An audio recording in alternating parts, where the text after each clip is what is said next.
Oh, hey. Are you still messing around? Getting used to the game again?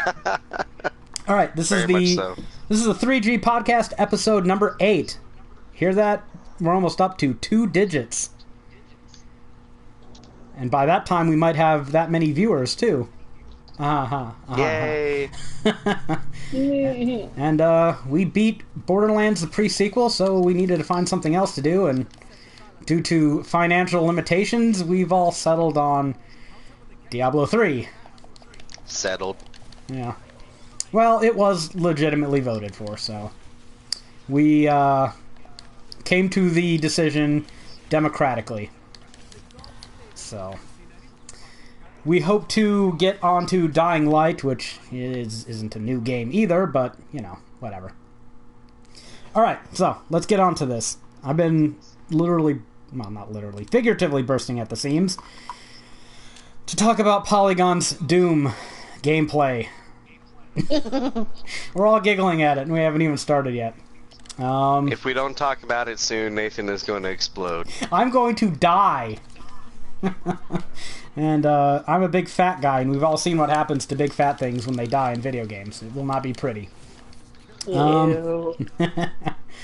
Alright, so I heard a while back that Polygon apparently attempted to do something that a person who had never seen video games would call playing video games.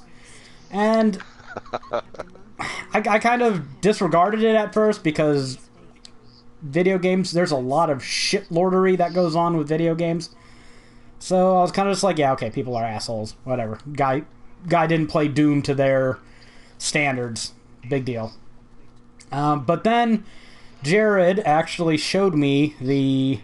Well, he linked it and was kind of like, no, you have to see... Like, it's not just elitism. It's objectively bad. Like, if I worked at Polygon, I would be embarrassed. And so I watched it. I watched the Cliff Notes version at first, a little 2-minute one by Dork Plays, whomever you are. A shout out from a tiny audience to a slightly less tiny one. Yeah, it's awful. It's horrible. What in the actual fuck is going on? I mean, it's bad. My favorite example is, like, I've been telling everyone to sell this because I think Greg had the same response that I had. I was like, yeah, okay, someone sucks at a shooter. Big, that's not fucking news. No, it's so much worse than you could imagine by just thinking about it. They whiff by a wide margin on a point-blank shotgun shot. How? 3 times. 3 times in a row. I mean, the thing isn't even fucking moving! Anything at all. At the beginning, he's sitting there with their pistol, and he's, like, shooting the ground around the enemy, and I'm just... I thought it was, like, supposed to be a funny video, and he was, like, trying to make them dance. Ugh. Because of the music that was playing. And then... It's horrible. It's horrible. So, yeah, it... Alright. I have no words, despite wanting to talk about this so much. So let's get on to the main point of all this. Is it elitism? Because people were bitching. All these game journalists who know so much about our industry, our hobby, our livelihood, in the case of myself, meager as it may be.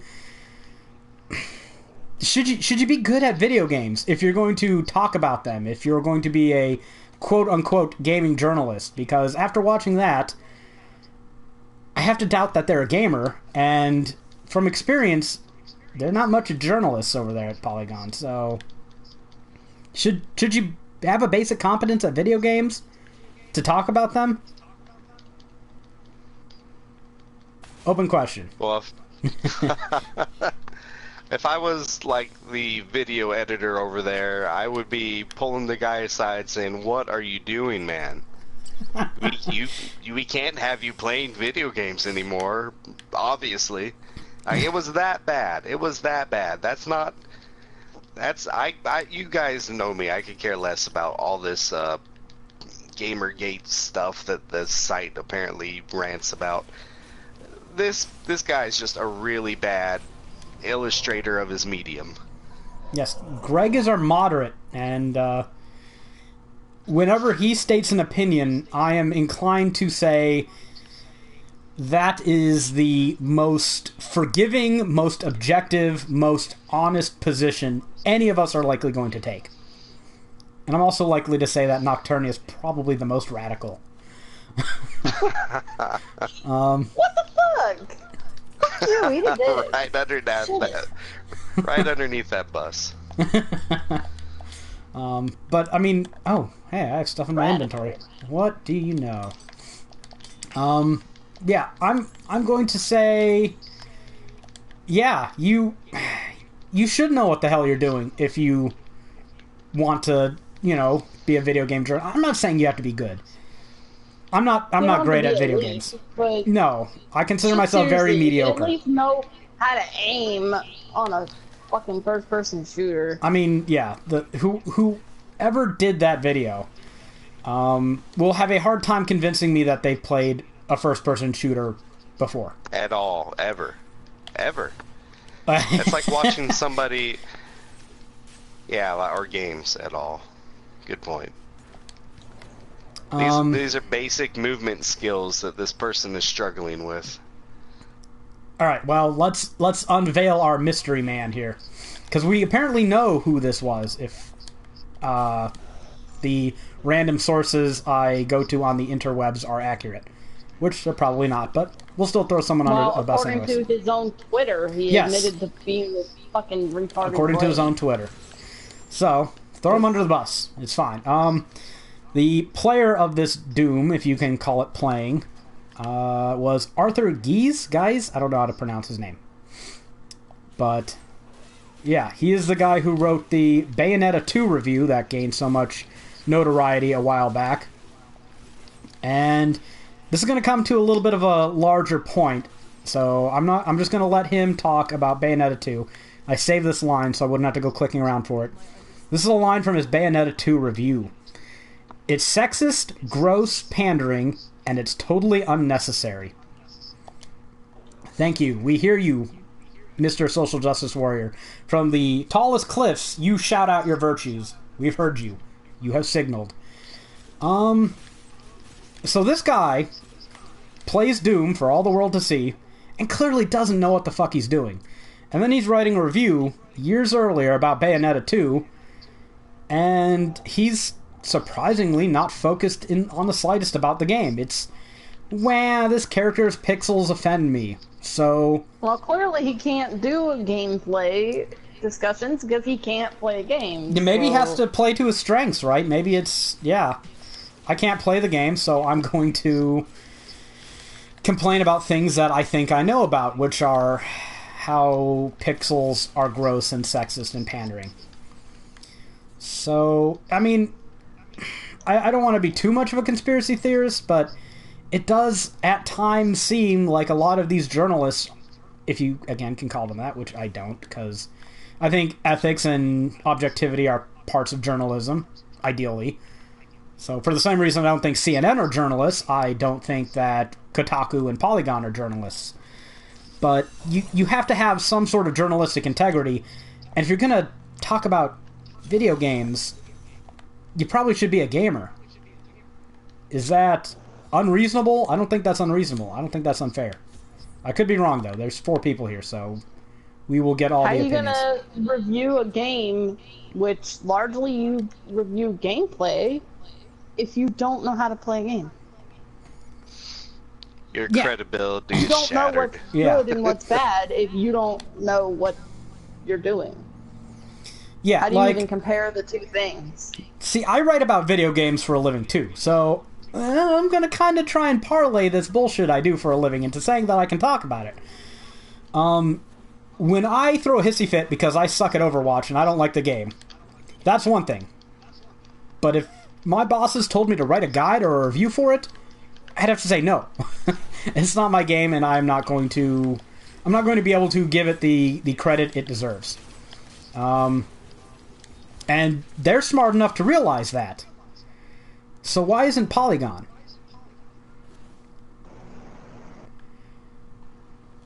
So Polygon doesn't give a shit about journalistic integrity. yeah, I know that. it does seem to be the case sometimes.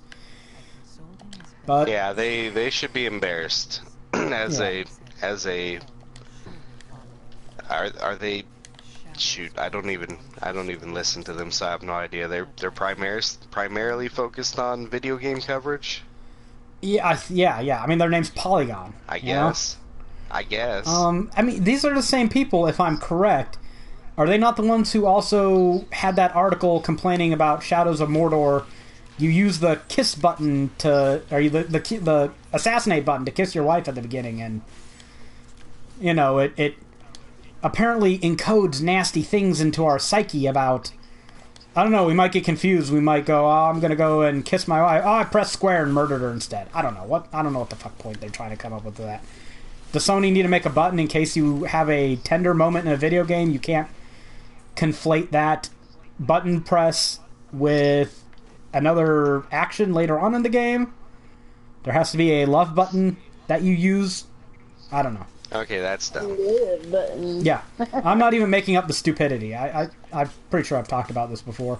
Not on this podcast, because it's a while back. But it is one of my prime examples of why some people should just not talk about video games. Or anything, honestly. They just...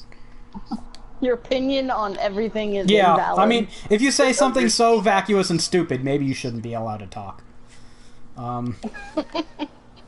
Because clearly, you have not managed to handle the responsibility making sounds entails. It's not a huge responsibility, but I don't know. Go to a nursery, listen to some babies, and try and meditate on communication and what it means. But, so yeah, do we have any more words about Doom? Anything else to say? I mean, I don't think we're being too unjustified in nitpicking them. We're not just saying, oh, you suck, so you can't talk about video games. It just kind of raises a question that you're supposed to be... This is your livelihood, right? Actually, no. People are supposed to be trusting your opinion on something that you can't do. I do have something more to say about this, actually. I just thought of it. Oh boy. If anybody knows wrestling, right? I'm kind of getting back into being a wrestling fan again. It's a love-hate thing. But there was a guy in the industry back in the day called Vince Russo. Oh. And wrestling is equal parts athletics and acting, right? It's bad acting, but most acting is. And when he's a shitty writer. He's infamous for being horrible at his job.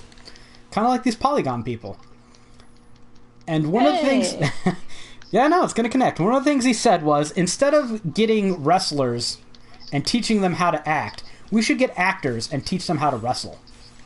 And if you don't know why that is probably disqualifying for somebody who is working creative in wrestling, then you just don't follow wrestling. It's the absolute last thing a sane person in the industry should ever say.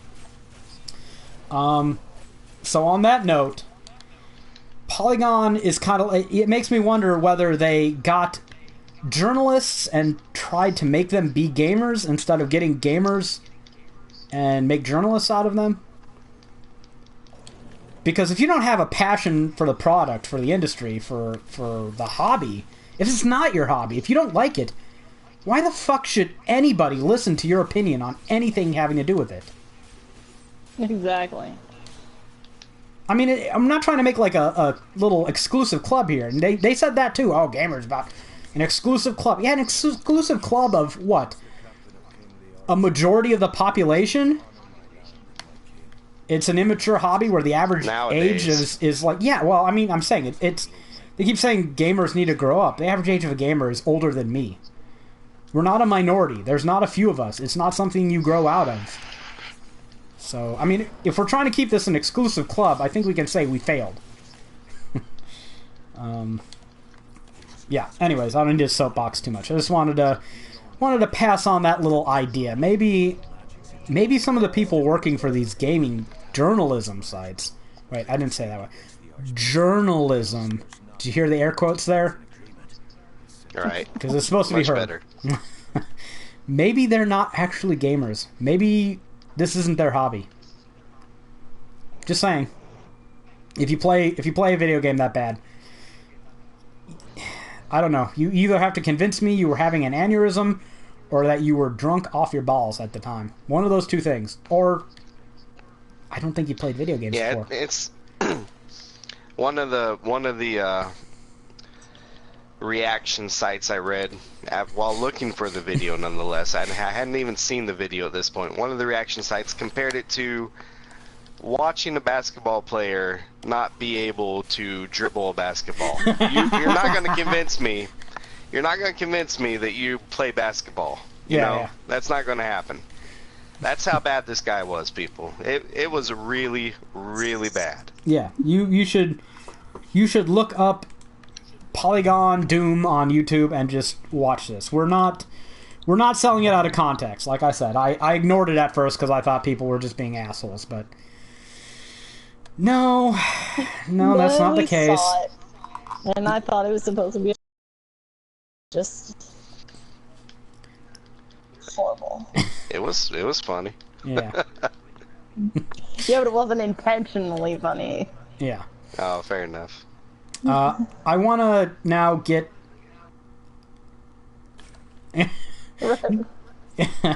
Yeah, but it's also one of those movies that, like, it's not campy funny. It's not intentionally funny. It's actually kind of aggravating because it makes you go, why were they allowed to make this movie? I don't know. How did they get the money to make this movie? But they should not be in the business of making movies. Alright, I want to get one more little bit of social justice stuff out of the way, and this is honestly, I'm going to swerve everybody here, right? We just mentioned Vince Russo, bro. We're going to swerve, bro. It's an inside joke. Nocturnia gets it. Maybe everyone else doesn't. I get it, but I wish I didn't.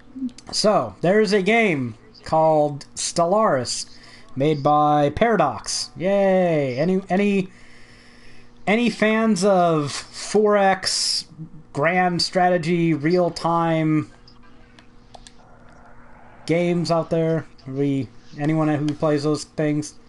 I don't think we're big real-time strategy people on this. Not particularly. Okay, well, there was a mod that was put on Steam Workshop that was removed by them because it switched all the... You can play as humans, and like humans are, in Stellaris, their humans are diverse. And, you know, who doesn't want diverse humans? You can't have Star Trek if you don't have Sulu, right? So, but apparently some people don't agree with that line of reasoning, and they made a all-white people mod for the game. They got rid of all diversity in it. And that mod was recently taken down because it undermines diversity, blah, blah, blah, blah, blah, blah. Violated their terms of standards. They were calling it racist and discriminatory. And if you leave it exactly there, I have to say that's bullshit, right? Because, okay, say you are a bigot, and you just can't stand the thought of having any brown people in your video game. So fucking what? It's not an MMO, you're not forcing it on anyone else, it's your fucking game. Because here's a slippery slope that I want to point out that, I'm not saying it's happened, but if you enable it in that case, you can enable it in another case. If you have a body replacer or a sexy woman or a nudie mod or whatever, it seems like a logical step for someone to say, well, that's sexist, it's discriminatory, it should be removed. I mean, how is it not logical to make that move after you've made the it's racist, it's discriminatory move? And we know that there are a lot of people that absolutely have that agenda and that belief that sexy pixels on your screen are discriminatory, are sexist, they are objectifying and evil and bad, and you should pluck out your eye if it offends women. So that's my thought on that. Does anyone agree or disagree? I mean, if we have to, kind of the thought is, if we want to be able to stand up to one form of censorship, we kind of have to play ball and let assholes have their freedom of speech too. That's kind of the downside of freedom of speech, if there is one.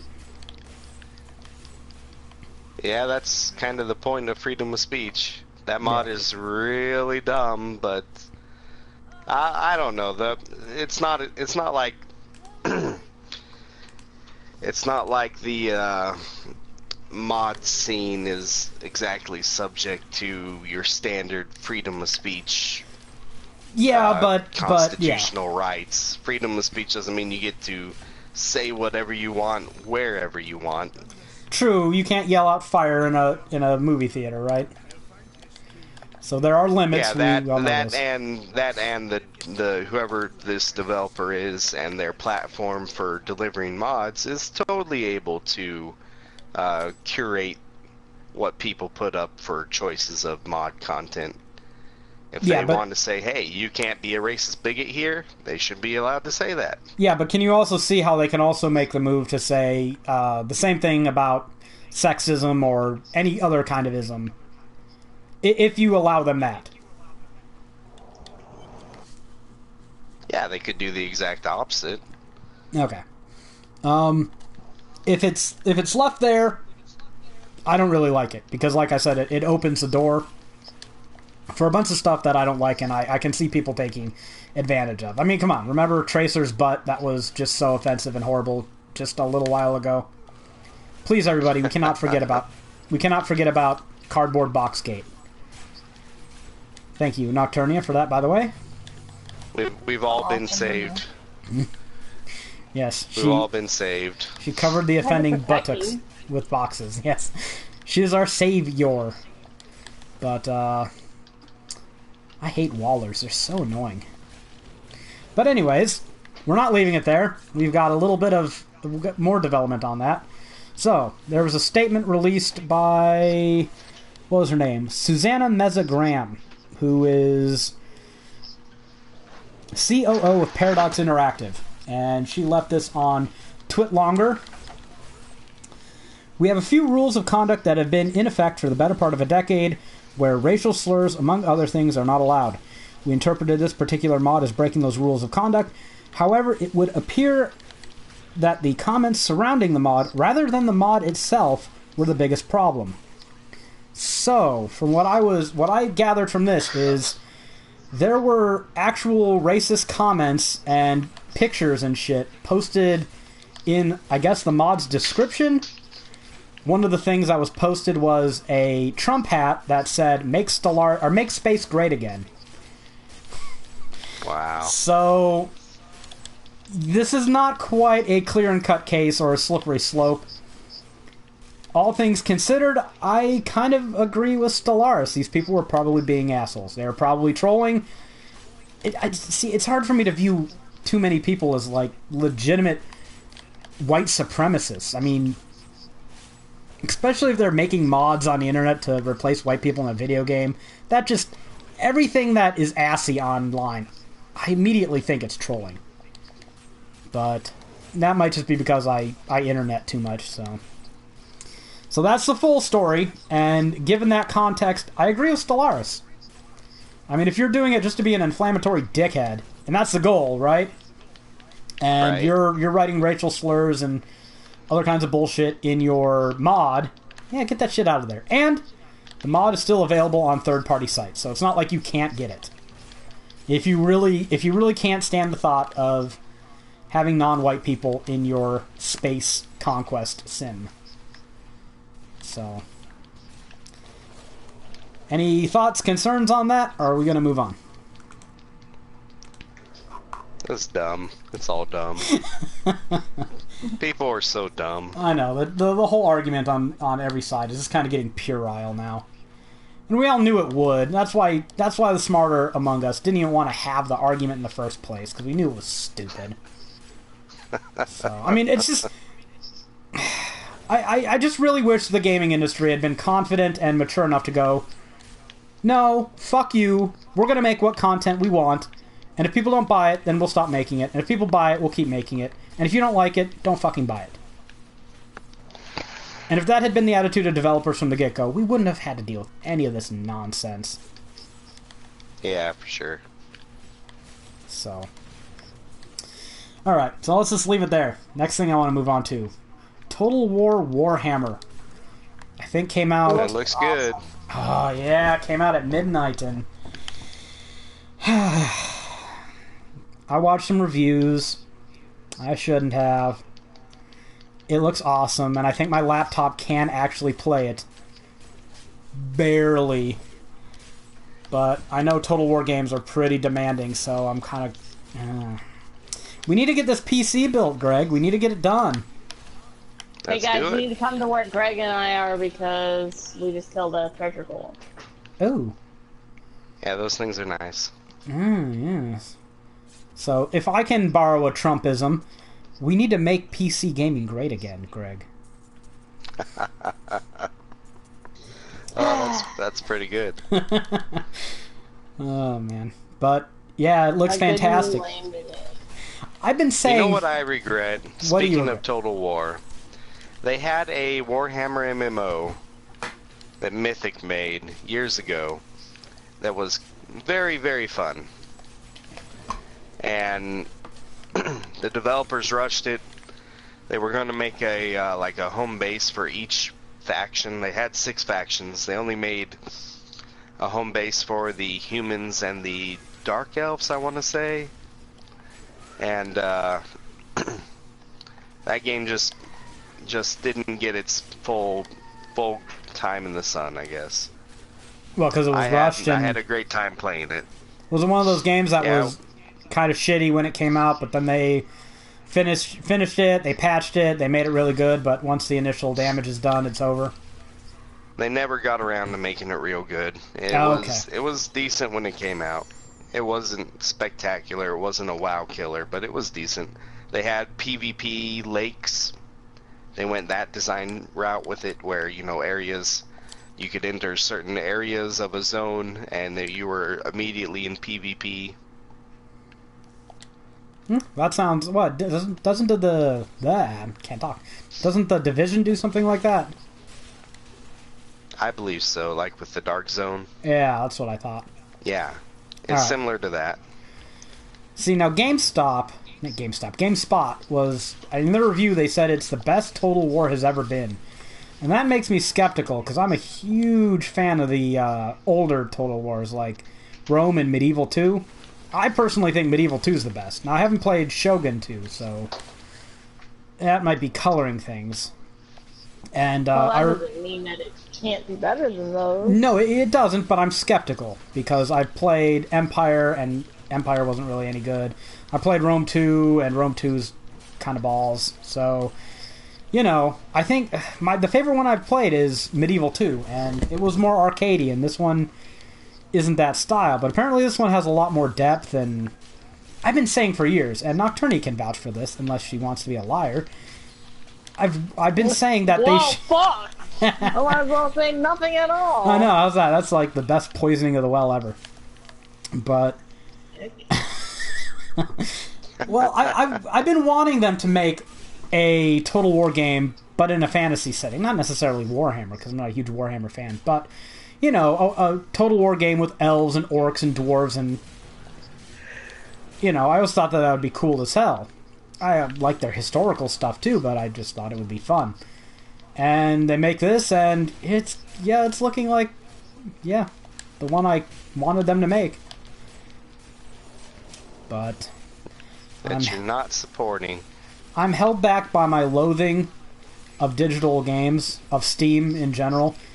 If that thing was on GOG, I would be having pains right now. So, but it's not. I don't know. $50 for a game on Steam that I'm never gonna feel like I own. I can't. It's really hard to justify $60 on that. So, especially when my laptop can probably play it at minimum specs and probably not all that great even then. But yeah, yeah, fair enough. If I get a new PC, yeah, I'll buy the shit out of it, or I'll buy it once because that's all I can do. But yeah, it looks fucking fantastic, and I really wished one of my friends, if they're watching, from Facebook, Allie had streamed it, but she's all sick, so I can't rag on her too much for not wanting to stream it. So, oh yeah, by the way, get better, Allie. I don't care if I'm sick and mings. Twitch with you, woman. You're not sick. No. You did not have going on what Allie had going on. So we'll just leave it at that because I'm not here to talk about personal stuff for other people. All right, the next thing up. Unless anyone has... You have any games you want to talk about, so I'm not babbling for another 20 minutes straight, all on my own? You're babbling pretty good. I do babble okay, I think. Alright, well, we'll keep going then. Batman Return to Arkham Remaster on the PlayStation 4. Actually, no! I don't need to babble. This is Nocturnia's segment! Wait, Batman is? PC elitism. Oh! Specifically the PC elitism. There, I want you to preface. Go for it. I don't even know. Fucking shit. They're such dumb shit. Like, how do they even... Okay. The remaster, they were arguing that, it will look better on the consoles than it does on PCs, so they might as well not even bother remastering it for the PlayStation 4. They're just trying to be assholes and say that it shouldn't be more widespread. It's that whole PC elitism that they always do. Of course it's not gonna be as good as it looks with your fucking super high-end card that you fucking spent too much on, but you don't have any obligations because you live in your mother's basement. Damn! So... Someone's sassy. Yeah, they were kind of shitty. That shit annoys the fuck out of me, though. It's just... shit. There was one guy... Why don't you want other people to be able to play a game and enjoy it and have it look good for them? Well, the first response is, how's Arkham Knight working for you guys? Well, yeah, I was gonna let you make that Yeah, claim. I'm the shithead. I'm all too willing to make that. Another thing someone was saying was like, a 560 back in the day could run this at 1080p 60 frames a second. I was like, what the living fuck does that have to do with anything? Who cares what a 560 could do 7 years ago? I don't know. It just... Stupidity. Okay, but that's just the preface. Wanted to let Nocturnia rant about that.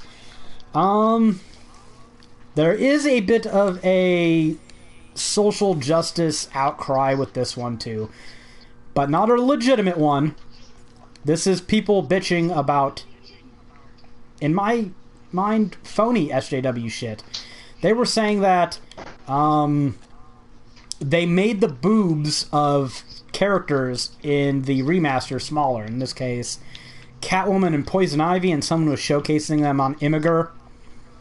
And it looked like the lighting was different. Why the fuck do they think developers are going to go into a 5 and 7 year old game and make the boobs of two characters smaller? Because they're fucking stupid. Like, if they were going to censor a character, wouldn't they make them wear more clothes? And if they're going to remodel a character for the purpose of censorship, why wouldn't they just have Catwoman zip up her shirt? So, this is bullshit. And I hate it when people do phony SJW shit. Someone did this a while ago. I never got to bitch about this. But remember, I think it was the old Nintendo president, and Jared knows more about this than I do. His name was Iwata. Is that the right guy? Yeah. Okay. Yeah. Yeah, when he died, someone fabricated a tweet of Anita Sarkeesian essentially saying, it's sad that he died, but he was a sexist and blah, blah, blah. And I was like, okay, she's dumb, and she's kind of a bitch, but she's not that dumb. And so I went and I looked at her Twitter, which she has me blocked, even though I don't even fucking remember ever saying anything, but whatever. I looked at her Twitter, and the tweet wasn't fucking there. And I don't think it was deleted. It was a bullshit fabrication. And I hate it when people do shit like that, because there's plenty of real stupidity to bitch about. I don't. It undermines the entire point when you fabricate stupid shit to try and get a rise out of people. So, but then again, the people doing it are probably just third-party trolls who just want to see the fur fly, you know. So Yeah, probably. just kind of annoying. But on to the substance, though. When I was playing Arkham Knight, I really, really wanted to get into Arkham City because they mentioned Arkham City all the fucking time in that game. And I had Arkham City on the Xbox, and Xbox and I aren't on speaking terms right now because they're douchebags. You mean Arkham Asylum? No, Arkham City. Arkham City. Arkham City's on our Xbox? Yes, we have Arkham City on the Xbox 360. I got it for Christmas, and then I didn't play it for 2 years, and I started playing it, and I never finished it, and now I don't play my Xbox 360 anymore. I don't remember that. I wanted it, but I don't really want to buy it on the PS3, and yeah, but now they're putting out a remaster, so now I have an excuse to get it and play it, and I think I'm going to buy it when the price drops. So, because those are good fucking games. I think Arkham Asylum's the best. You might as well not even bother, because it's not going to be as good as It's not going to be as good. You can just get it on PC. Yeah, fuck PC. Maybe if they put it on GOG, I'd care, but I don't. Because I want to own my games. So, that's just me. So, anyone else going to buy this game? Am I the only one that's thinking about buying it? I already played them all. Yeah, I can't see spending $50 on it, but it looks like a great candidate for a $20 game. So, I'll probably get it then. Alrighty, what do we got next? Right. I will allow us, because I wrote it down ahead of time before I made myself a hypocrite by telling Greg not to do the same thing. I get away with stuff because I can. I want to speculate a little bit on E3. Remember, we were talking yesterday about stuff to put on the podcast, and one of the things that I didn't want to do is speculate on E3. We got the next podcast to think about. But I do want to do a little bit because this has been going around and is kind of topical. Rockstar has said they're announcing a new game soon, and E3 is soon, so kind of serves to reason that soon means E3, right? And people are rumoring, and this is all unsubstantiated rumors, as far as I know, that it could be Red Dead 2. Now, people are saying Red Dead Redemption 2, but they had Red Dead Revolver, Red Dead Redemption. I think it's going to be Red Dead something else R, you know?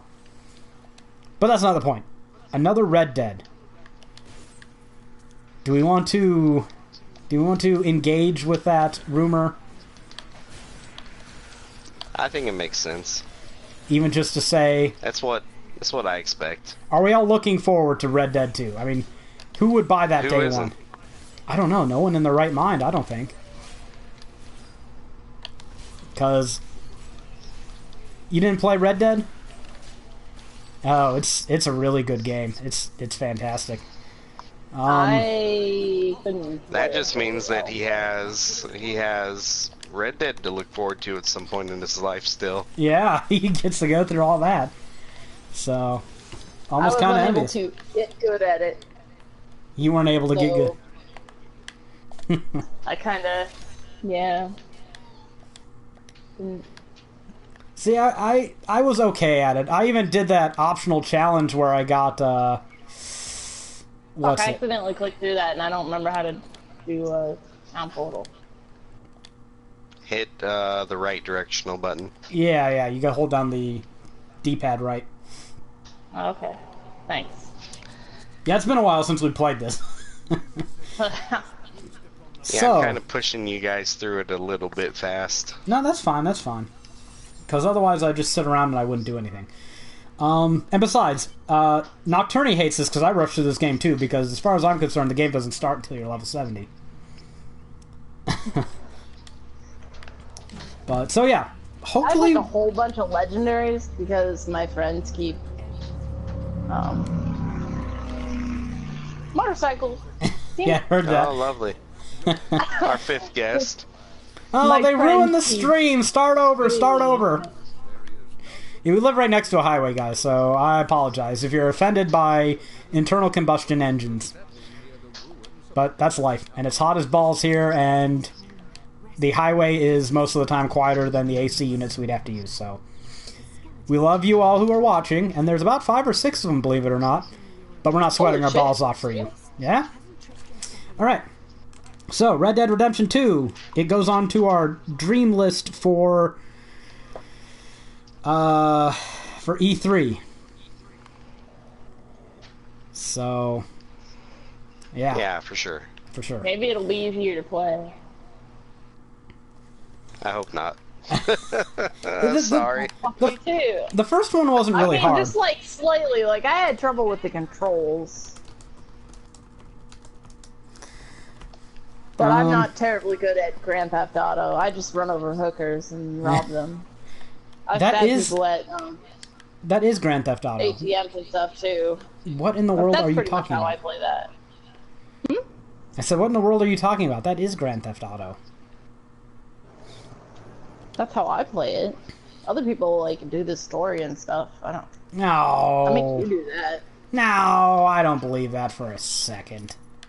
I made Haeravon play through the story enough in Grand Theft Auto 4 so that I could have 2 really good hooker killing spots. Because I saw in his game that there was a really good hooker killing spot on one of the other islands. So I made him play to unlock the other island so I could kill hookers there and at the original island. Yeah, she's totally internalizing the fuck out of some misogyny. Well, people would piss me off at work, and the best way to feel better is to go on a killing spree. Wow.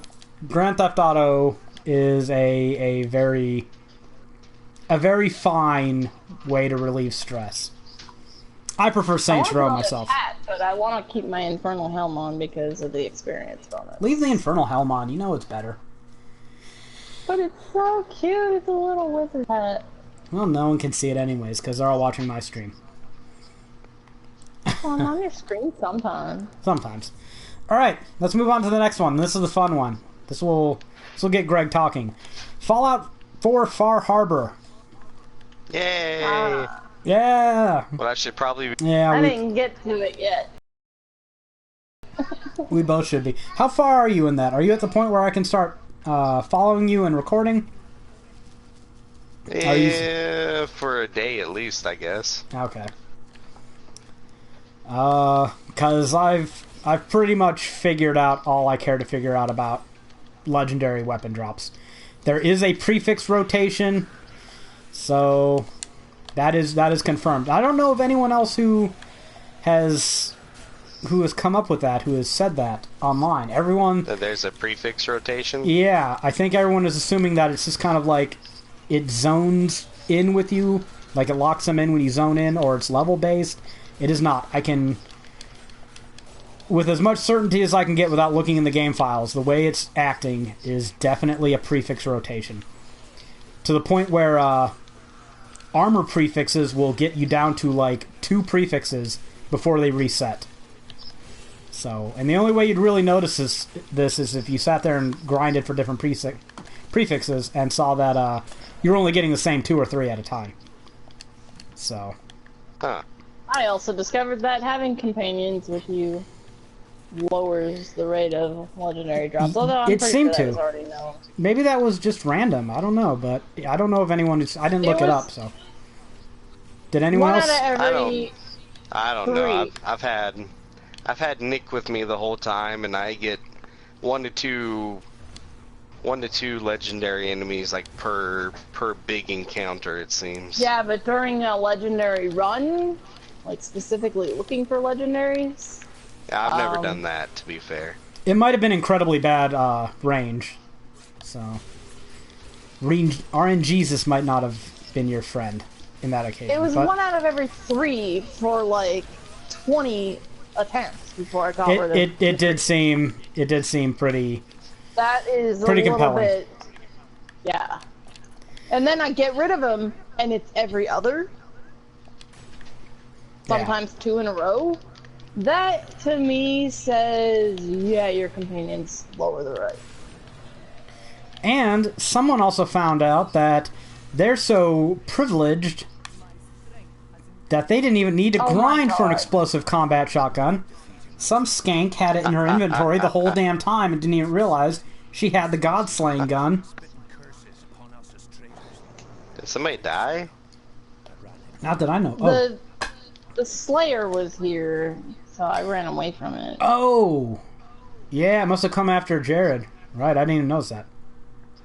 Oh no. What See? is Jared? See? What if we were playing in hardcore mode? Now Jared would be out of the game. Yeah.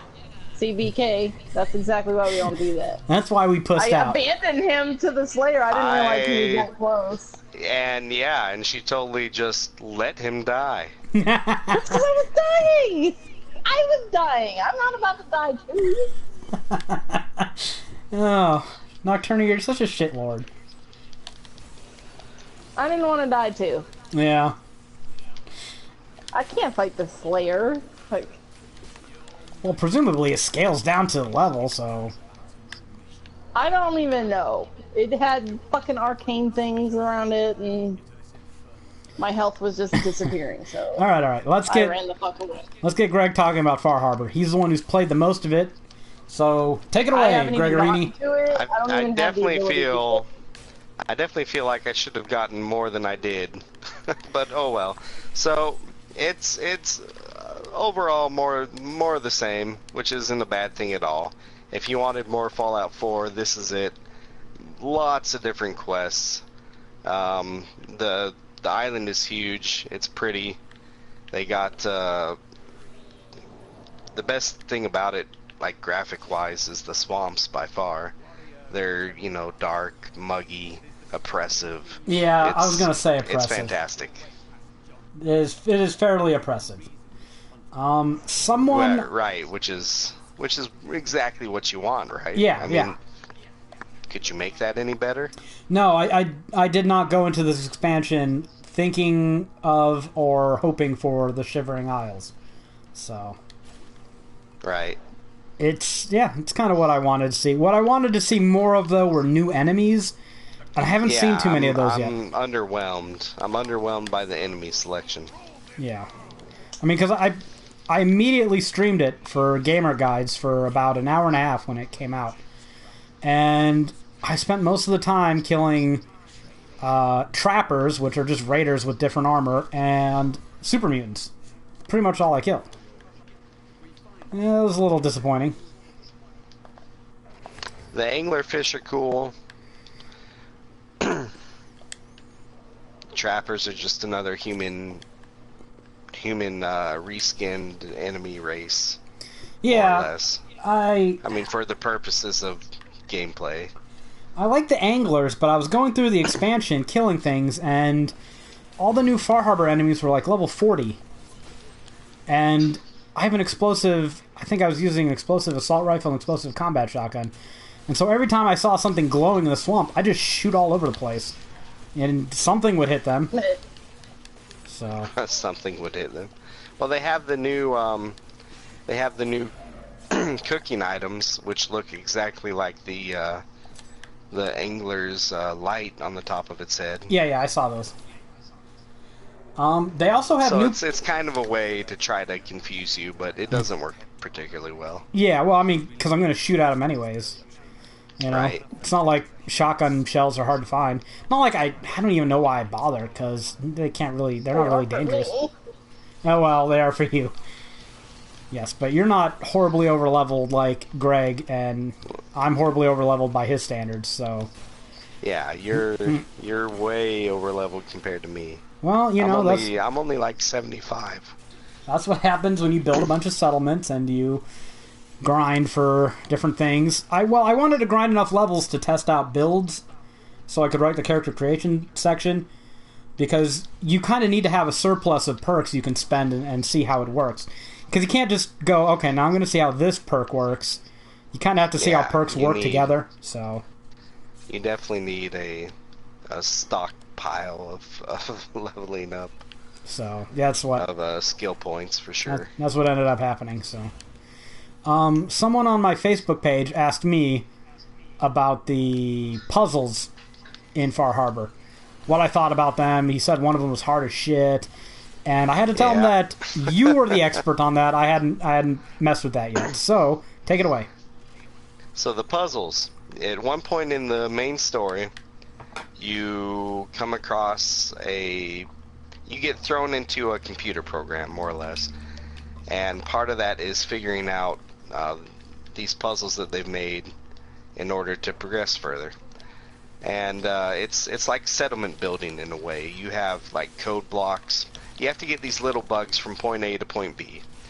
But to get there, you have to like build bridges for them out of code blocks. You have to take down firewalls. And so it gets like the first 3 are pretty easy, and the first 3 are what you need to do to continue the story. But number 4 and number 5 are completely optional. Number 4 gives you some more dialogue with Nick, and number 5 gives you that armor I was telling you about. Like, it gives you the location, the underwater, offshore, unmarked locations for some pieces of armor. Oh, hey, is Aqua Boy finally going to be useful? No, you don't really need it. I'm kind of thinking... Let's not go crazy. Do you have Aqua Boy now on your character? No. Okay. Because I was wondering, as I was playing through all those swamps, I was like, I wonder if I didn't have this perk, if I'd be getting irradiated as hell. So... It's the fog that irradiates you. Yeah, yeah. Not so much the swamp itself. Ooh, splendid. Yeah, there's a good chest back here, guys. Oh. Well, I'd better get my loot. Oh, yeah. But Holy crap. that fifth puzzle is definitely hard as hell. Like, I have a 17-point guide to getting through it, and at some point you're going to record a video for it. Yeah, most likely. So, Man, yeah, a no video worries. of a puzzle. Yeah, Fallout 4 doesn't do many puzzles. No, it That is doesn't. for sure. I can't bitch too much. That's how I'm gonna earn my keep with this expansion.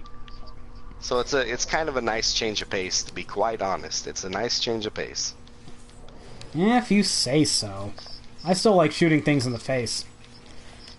There's plenty of Especially- that. Oh man, I need to sing the praises of this real quick. The explosive minigun. Holy fuck Really? balls! Does that thing? Nocturnia saw it. I showed her. It mulches super mutant warlords. Direct fire, less than a second. It's dead on very hard. So It's crazy. I'm very hard about it. it annihilates things. So it's Pretty sure I don't have one of those sitting in there. probably not. You might have known. But yeah, it's stupidly overpowered. The only thing is, if something gets close to you, I had to switch to wearing dense armor, a mod you can put on your armor in Fallout 4, because with any explosive gun, if something, yeah, it would do a lot of damage to me. And I've got full endurance and like 1,200 hit points and 300 armor, and one point blank shot from my own combat shotgun would nearly kill me, which is not cool. It's kind of the opposite of what you want to be doing in a shooter. So I put that dense on, and now even if I do the worst shot with my combat shotgun, it takes about maybe 15% of my health bar away, which is not damage I want to be taking, but most things don't get that close, even on very hard. I mean, I massacre things now. But with that minigun, if you have a momentary lapse and you walk behind some scenery, you can kill yourself. Just by being close to your own explosions. So this new prefix is awesome. Well, it's not new. It's explosive. It's old. But if you get it on a minigun, or a combat shotgun, or an assault rifle, it trivializes most enemies you'll fight. So I should make a video just playing with the 3 different explosive guns I have. It took about half a second to kill a Mire Alert Queen. Yeah, they disappear. They vanish very quick, and it's glorious, but it can be dangerous to yourself. The minigun you have to watch out for, because if something gets close, you can kill yourself, and the minigun takes too long to rev up and aim, that if they get close, you're not going to be able to start shooting them. So that's the one downside with it, but if you've got distance, You don't need accuracy. You just fire and everything will die. It's good stuff. It's good stuff. So, is it safe to say that so far, Far Harbor is by far your favorite DLC? Oh yeah. Okay, I figured it would be. I can't imagine, like, unless you're just absolutely goo-goo for the new the new building options that Wasteland Workshop gave us, this has to be everybody's favorite DLC. I'm pretty goo-goo for those things, but I can't be crazy. I mean, I haven't played enough of Far Harbor to give much of an opinion, but yeah, I mean, the fact that it gives me a whole new map area and quests puts it at the top by itself. Right. So. And they're not exactly new factions, but there's a lot of Children of Adam stuff in there. There's a lot of exploration to do. Hey, they're fantastic kooks, I think. They're waiting on Division. Yeah, no, how awesome is that? No, she just doesn't like their gamma annoying guns. To fight. Yeah. Oh, those gamma guns suck ass. Yeah, so... Yeah, that's what I was commenting on with my noise of disgust. Yeah, gamma guns are kind of fun because they largely don't care about your resistances. Like, it's not like you can swap off your ballistic weave to wear some high radiation resistant gear, because something else will just kill you if you do that. So they can always cause trouble, Children of Adam. So I don't know. But that's fine. It's good that, you know, they throw different damages at you to keep you honest, keep you on your toes. Yeah, agreed. The new armor that you get from that super hard puzzle from the main quest adds some radiation resistance. It seems like it was made to be a good mix. But see, the only bad thing about it is that armor doesn't have any prefixes. So I mean, like, you know, normally if you're going to wear armor piecemeal, you have everything prefixed. I mean, as good as you can do, as good as you found. Yeah. But yeah, this it seems like they give you this set of armor without prefixes if you do this puzzle.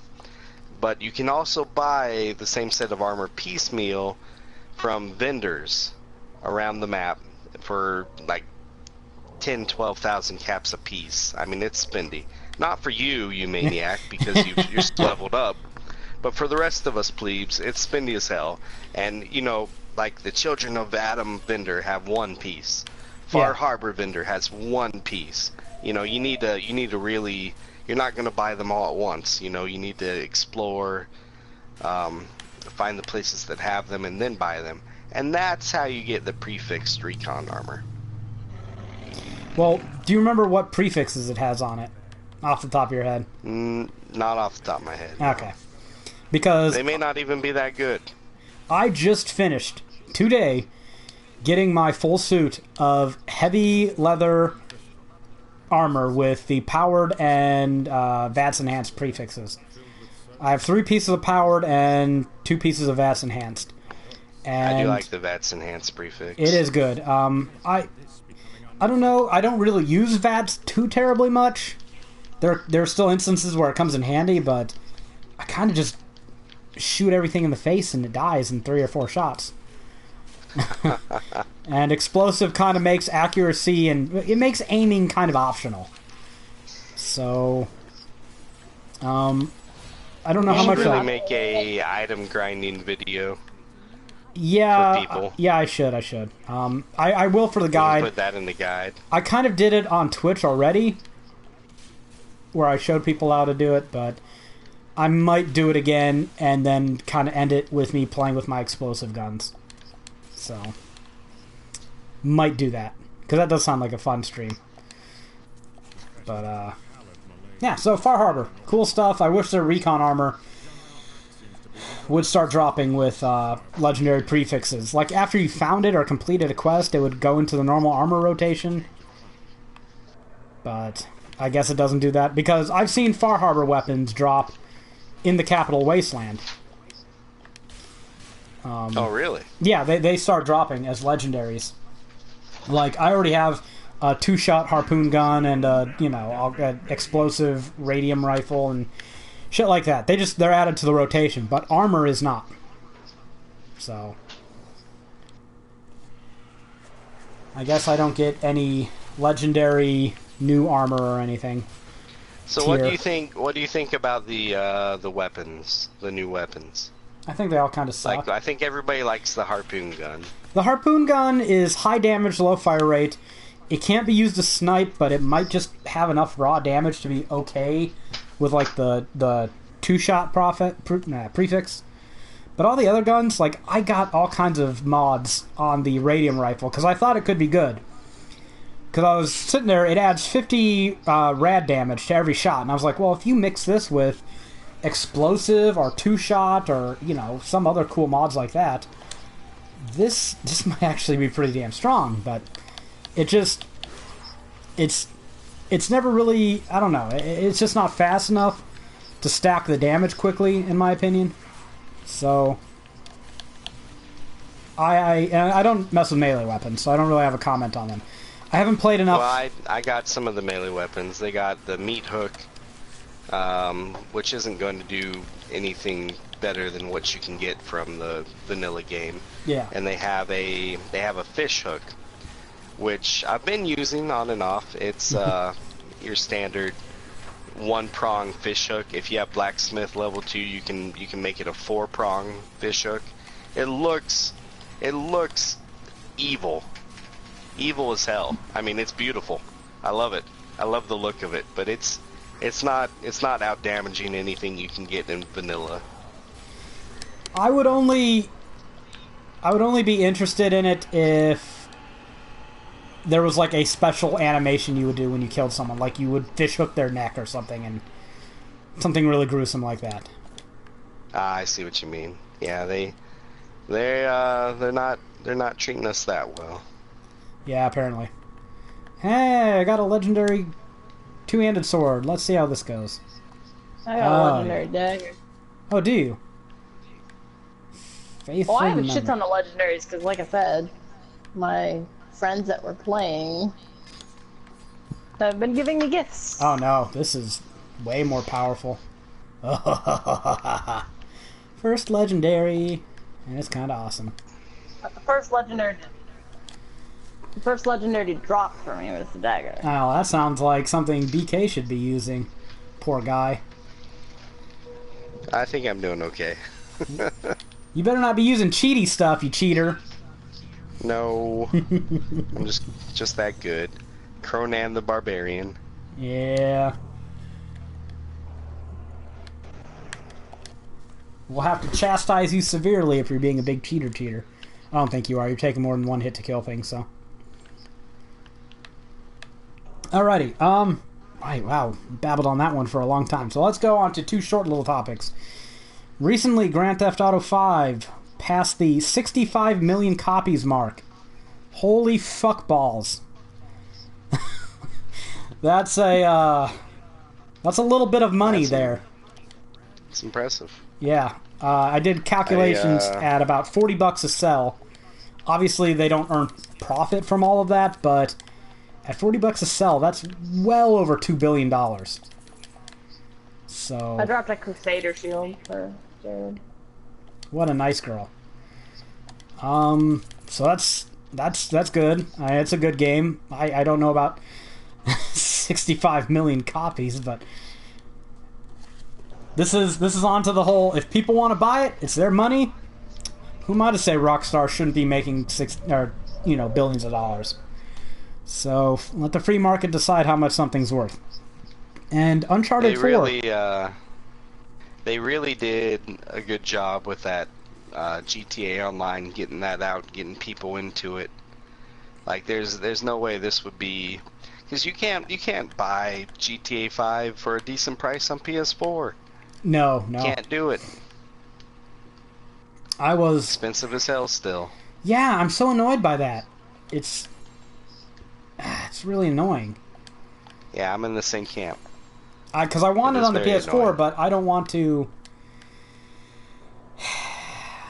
I don't want to spend $40. I have it on the the hell is all these legendaries? I told you, my friends have been giving me stuff. So. Oh, did you redeem them with this character? Yeah, so I have some stuff. I guess they weren't going to be good on this on these characters anyways. Yeah, I'll steal some of this shit. Oh, well, to be fair, a lot of this is probably this is all probably intelligence based now. Yeah, but it still might be good for you guys. So,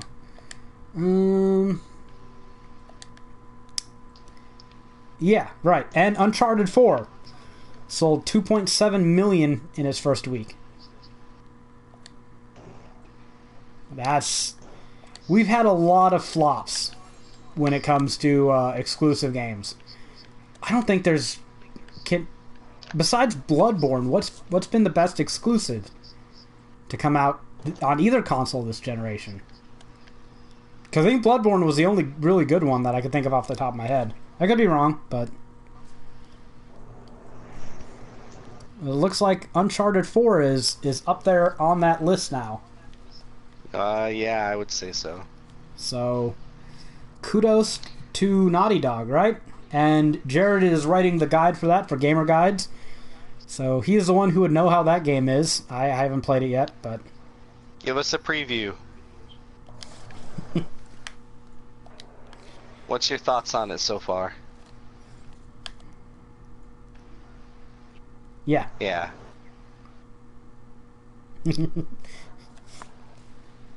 Oh, go on.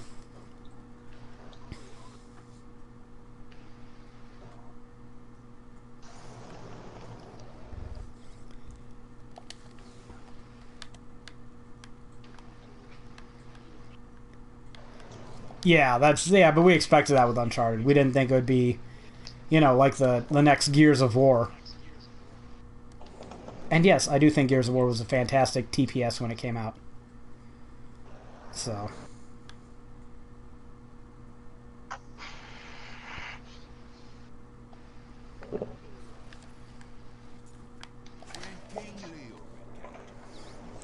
Yeah, I watched. The trailers for Gears of War made us want a next-gen console. It did. I watched Seven Claire's stream. They're streaming the game. That's their project.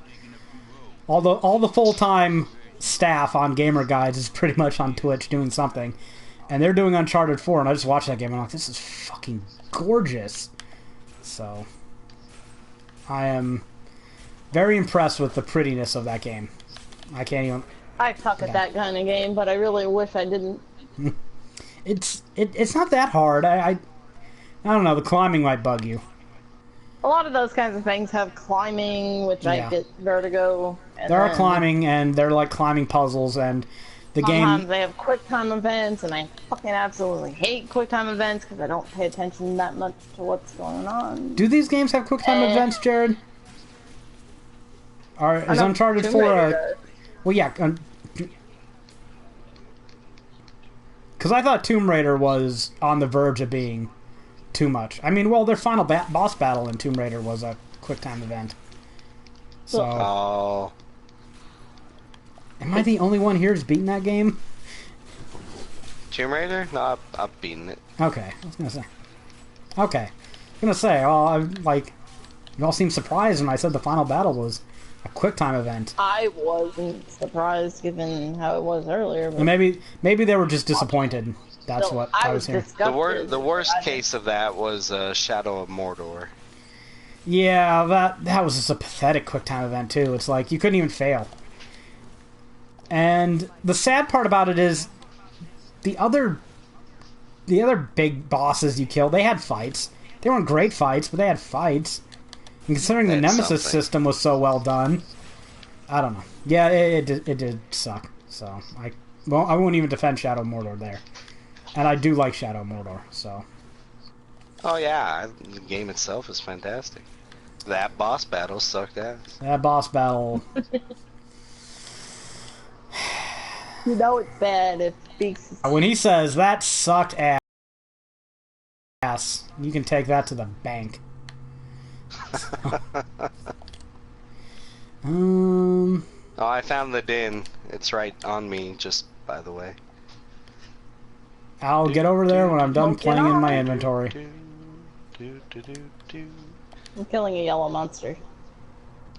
I'm really bummed that Bob's Burgers has had its season finale. Ah, No you more poor new thing. Bob's Burgers for a while. Damn, we still haven't watched Game of Thrones Season 5. Wow, we're just all over here. Stop distracting me. Okay, we gotta get back to stuff, because arbitrary reasons say so. Or something. We should get back to Lots of stuff. things, and there's a lot of enemies here. Alright, so, because the world hates me, and life sucks in general, The Witcher 3 is getting its next big expansion on the 31st, Blood and Wine, which takes place in Yay. Toussaint. And I wrote something depreciating here, right? I gotta build to it, right? I gotta segue into what I have on the text file. So let me do that. So, CD Projekt, I love them, but they're a bunch of cockheads for not giving me a free Gwent deck with my purchase of the Collector's Edition. They put it in the Xbox One version. Why not the PS3? Because they're racist against ponies. That pisses me off. But, yeah, so that makes us cry crocodile tears of fat people wanting cards. But with Blood and Wine, they opened up their store so that you could buy the original Collector's Edition Gwent deck and the brand spanking new, lovely, wonderful Gwent decks that come with Blood and Wine. So there's 4 races, I guess, in the Gwent game, and now there are 4 decks. Factions. Yeah, that's a better word for it by far. And being the utter, complete, irredeemable loser that I am, I had to buy it. I had to. There was no way around it. And you can only get it if you have the Blood and Wine pre-ordered. But I don't. Which I do! So I I don't ordered... have the DLC for Witcher 3. Yeah, well, I haven't even really been able to play it much, so that's how much I suck at And I life. have Geralt watching over me as I sleep, Yes, you do. but I don't have the DLC. He is her husband-do. But so I buy all 4 Gwent decks. It's $20 in total for all 4 of them, which is not bad. I would totally spend $20 on Gwent. So I did. And that just makes me want to say, Gwent is life. Gwent is awesome.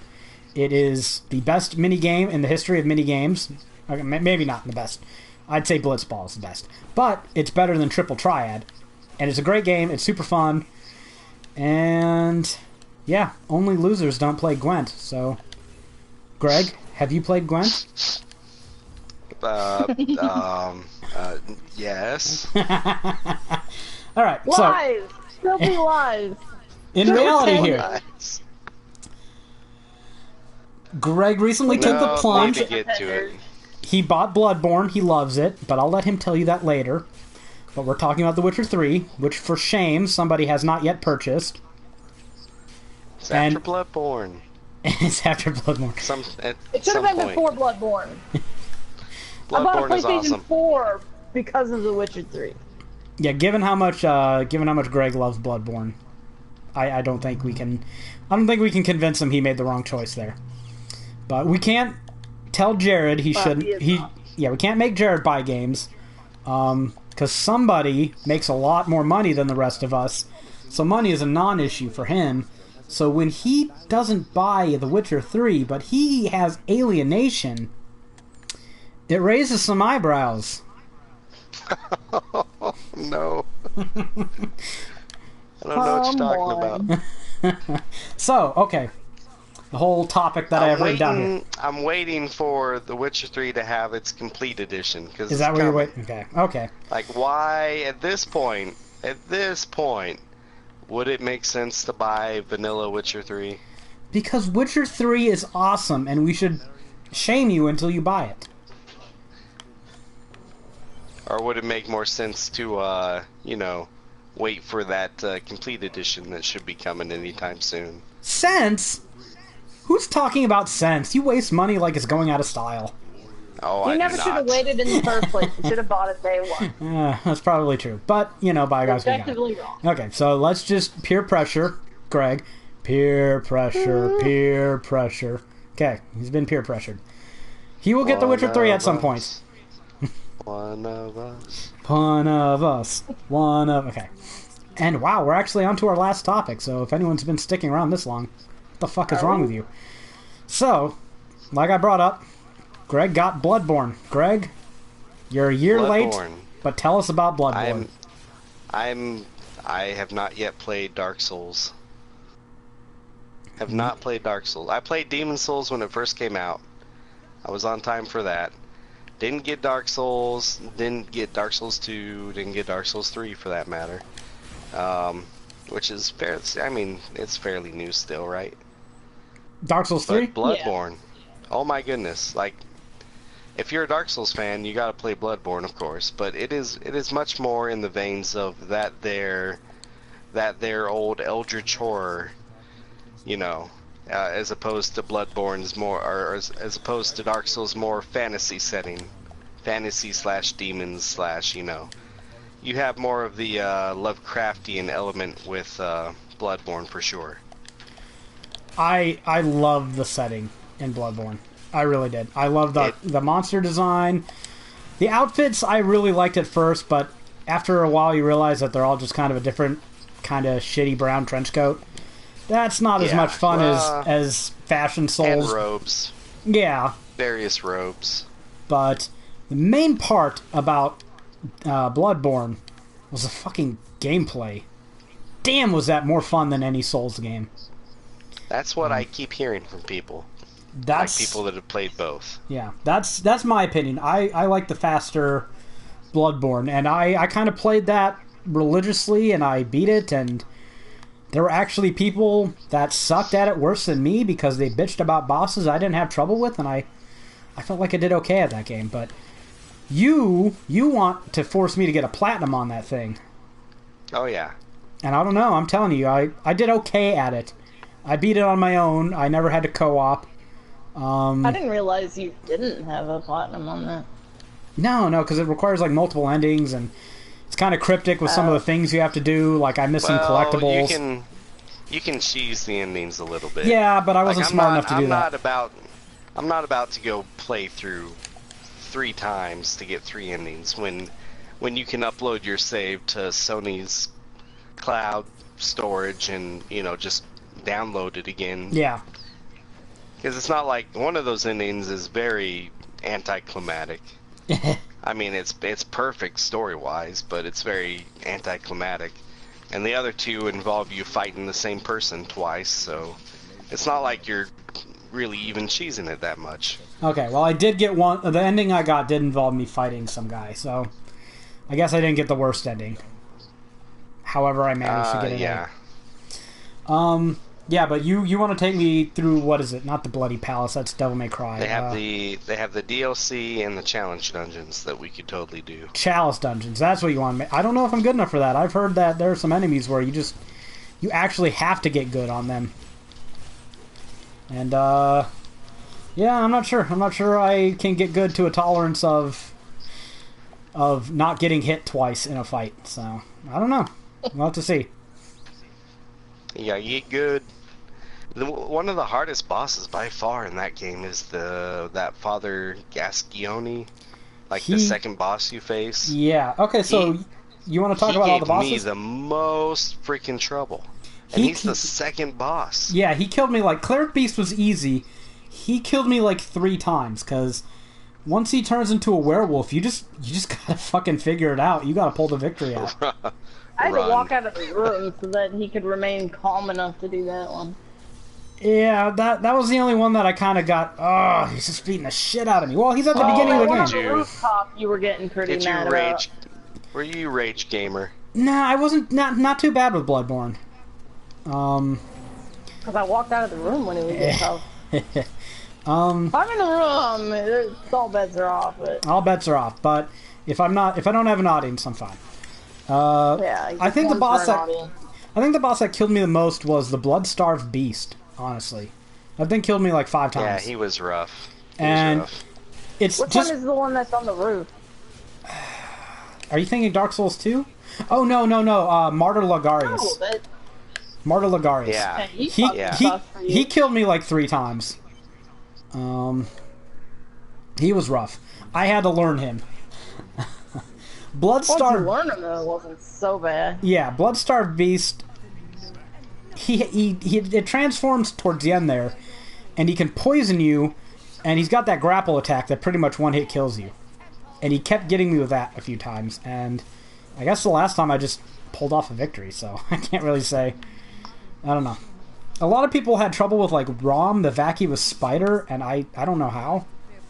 Yeah, that one was easy. Because I didn't have, like, people were talking about how hard Rom is, and I'm like, he can't hit you. I mean, just walk. Don't get greedy. Don't take too many hits. He's not that bad. I don't know. Here I am shit talking.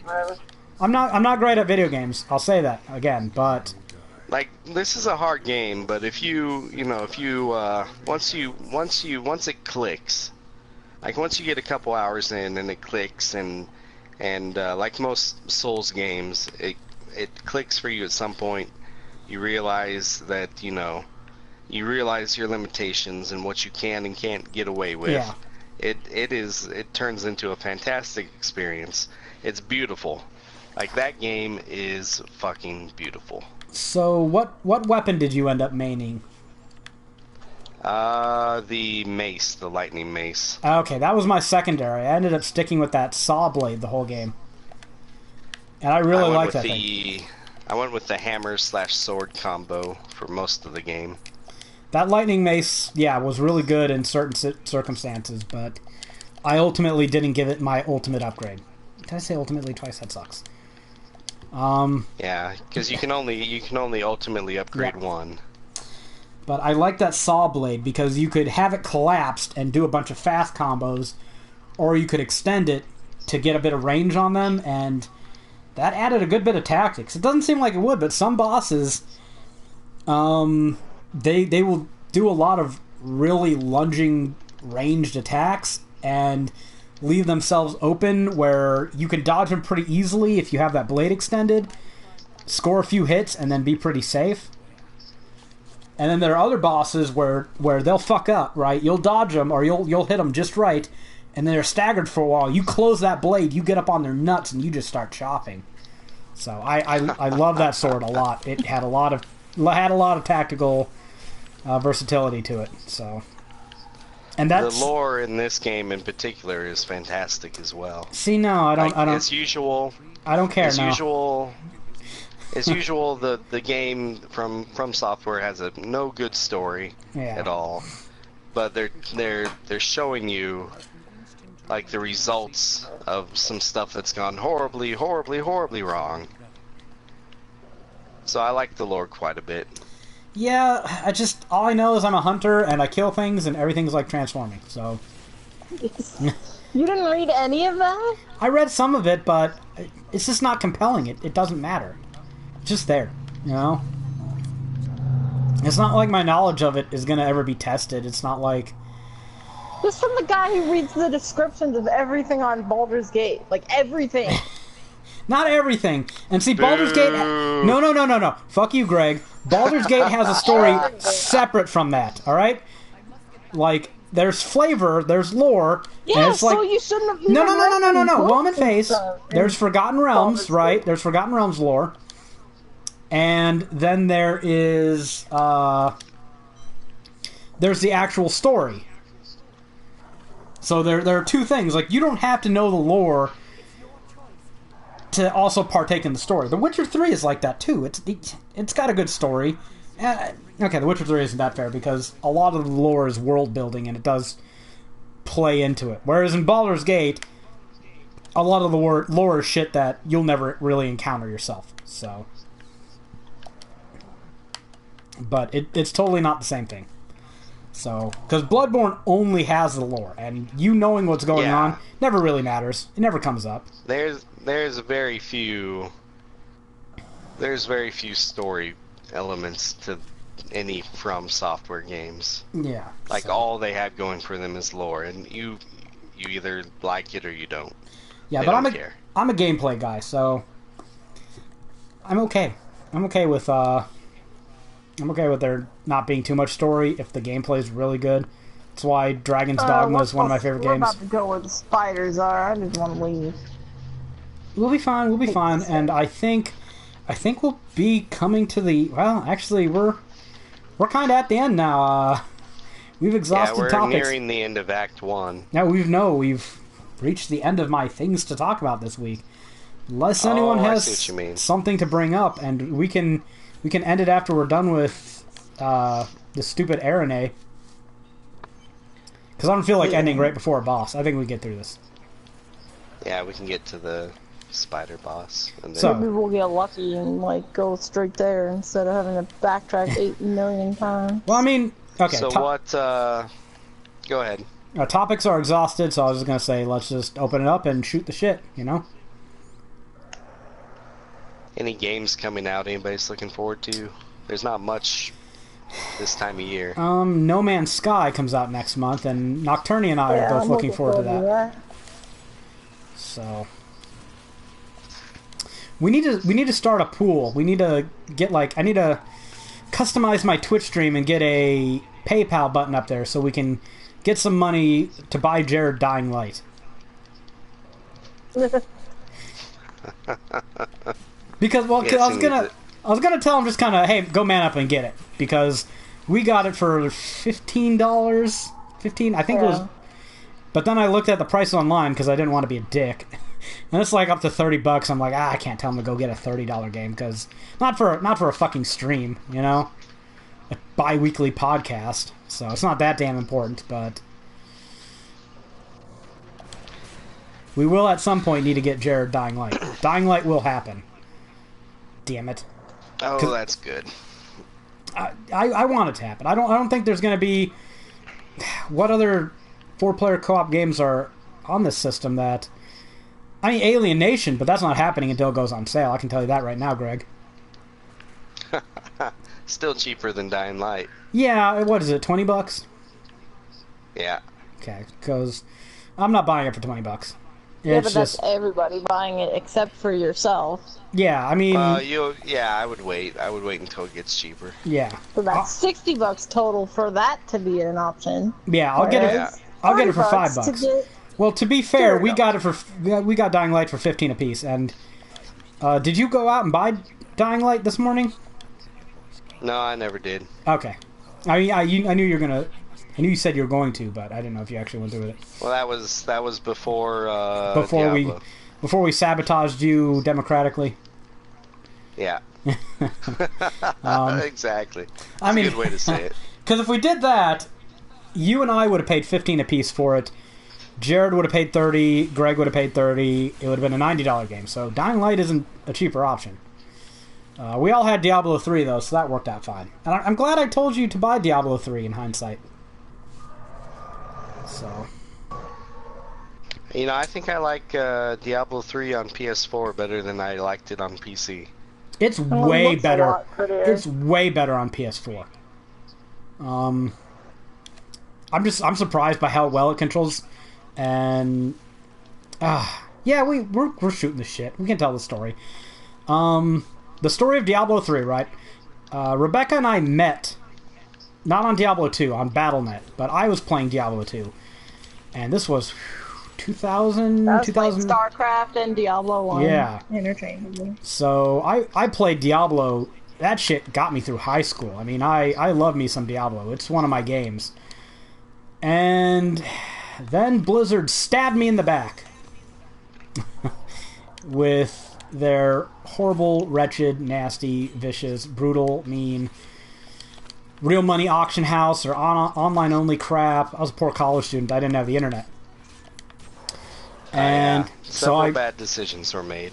Yeah, so I took a dump on the There's game. a goal near me, guys. I don't know where you are at. Oh, I see him.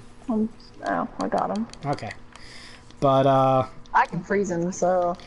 We heard the game is coming out on PS3, and I was still kind of bitter.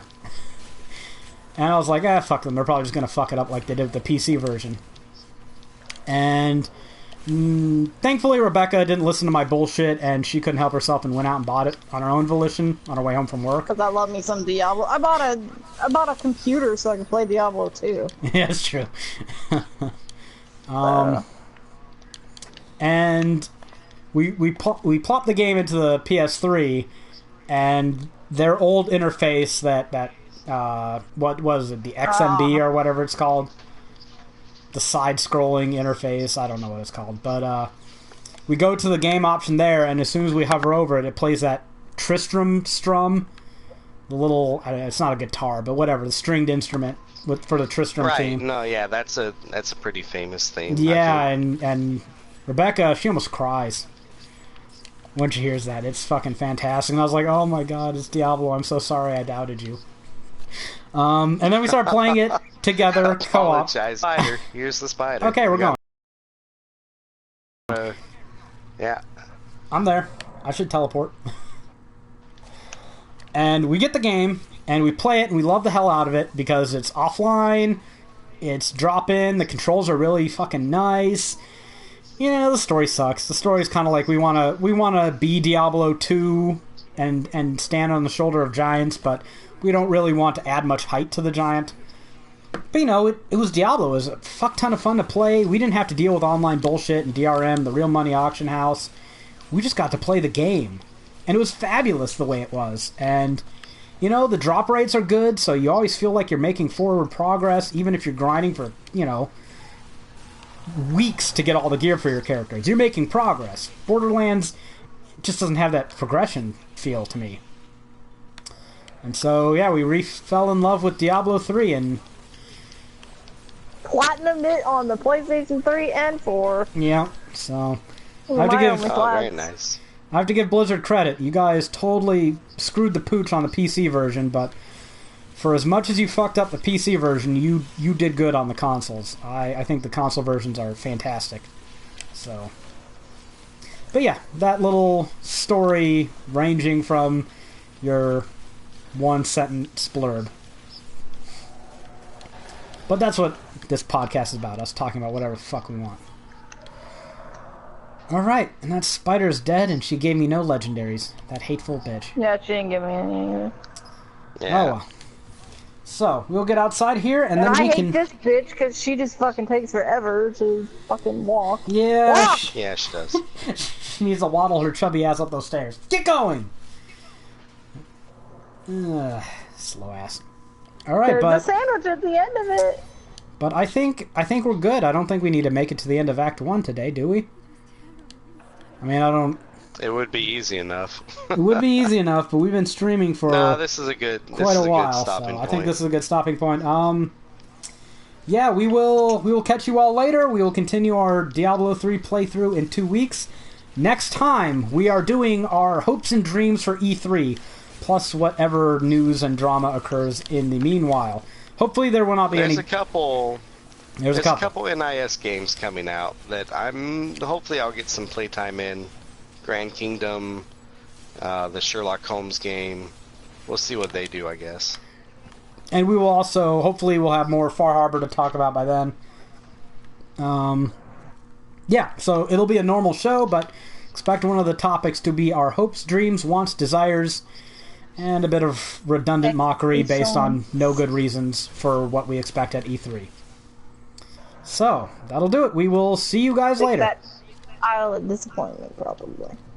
Only if you're a Nintendo fan.